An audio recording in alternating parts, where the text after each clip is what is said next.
Hello, I'm Tara Brabazon. And I'm Judy O'Connell. And yes, we're here for the 5th instalment of JTTT, Judy and Tara Talk Tech. Jetting through tech. Jetting through tech. She's brilliant. And we're jetting through a rather interesting topic today that's very, very close to my heart. And that's about open resources. So that's our 5th topic, open resources. Now, both Jude and I have a big political and professional commitment to the open access, open source movement.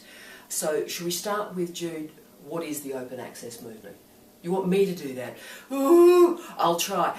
The open access movement is coming, I think, particularly from universities and individual academics who have committed strongly to the public circulation of information.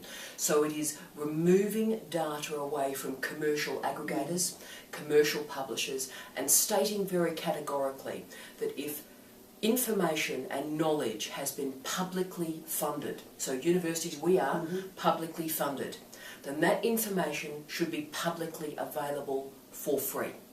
And I commit very strongly to that.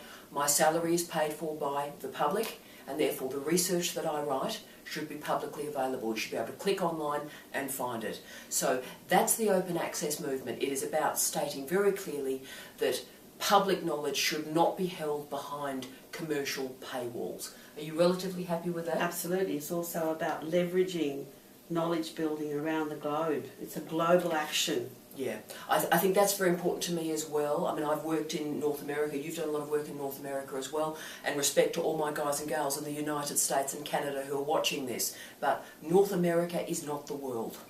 That's right. And what the open access movement is about is recognising all the different knowledge systems around the world, and I've been so thrilled in the last 5 years to see the open access movement particularly and powerfully emerge in the African nations.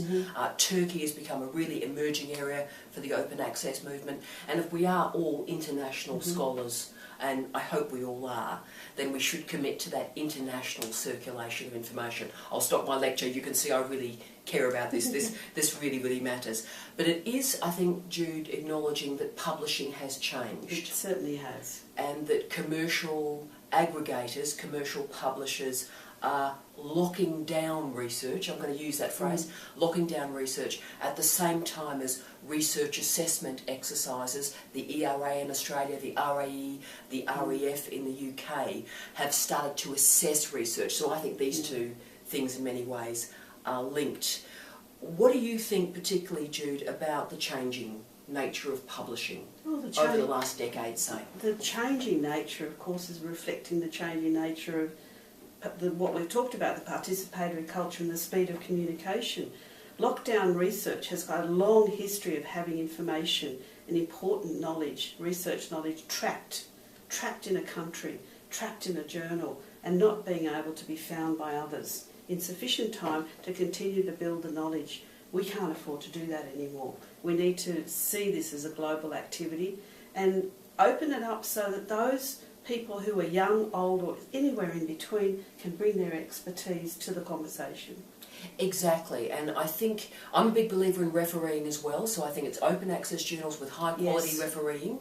I think there's been some critiques of refereeing in many journals, and I understand that, but I still believe in it as a process. Do you? Absolutely right, because that's the way that we maintain our academic integrity. And academic standards, but by the same token I do believe that it should be anonymous and that young emerging scholars should have every chance of appearing in all these journals rather than the name determining whether or not you publish through. As most of the listeners and watchers to this would realise, my husband Steve Redhead and I have committed very strongly to open access journals. We're very senior academics. We could probably publish in most places, but we have committed very deeply to open access journals. I don't publish these days anything that's not in open access journals, and that's simply about commitment, that we believe in this. But there is a bit of a dark side, Jude, that you wanted to go to. Yeah, we have to be aware of the fact that some people like to leverage this open access movement for ill-gotten gains, if you like.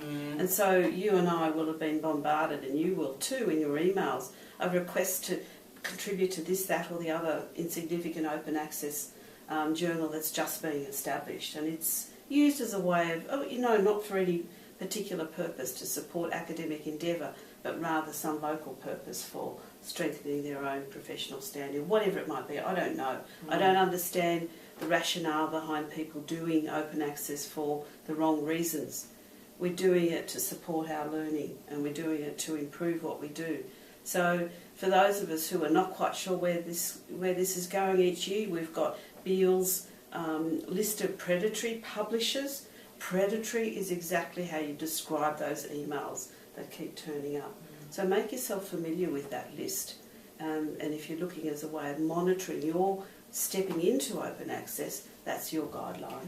Should we go, Jude, into the advantages and the disadvantages, but the advantages of open access? In your mind, what are the advantages of publishing? Fantastic open access issue for us as teachers in our academic program is being able to encourage our students to be aware of open access, to publish in those places while they're doing their study, but also for us to embed materials readily, currently available to keep our academic programs 100% up to date. In some of my programs, to have anything from 2005 is just irrelevant. It's crazy. Obviously there's some key discipline material that can reference back quite a while, but once you look past that, the emerging stuff is what's critical to us. Yeah, and we did, by the way, talk about learning management systems in our last gig, and of course you're able to take open access resources and embed those directly into learning management systems. So instead of having an e-reserve, do we even go there, Jude? Instead of an e-reserve and photocopying this and making this copy digitally available, blah, blah, blah, copyright, blah, blah, blah, we actually have an open access source, up-to-date, current, fabulous, embedded in a learning management system. Thanks for playing. And of course, for our teachers going back into schools who don't always have a fantastically expensive database repository, you've got open access journal repository that they can use to inform their practice as well. Yes, the directory of open access journals is tremendous, and we certainly would recommend it. Fantastic. Disadvantages, do you think, of open access? Excuse me, Jude. None. Yes. None.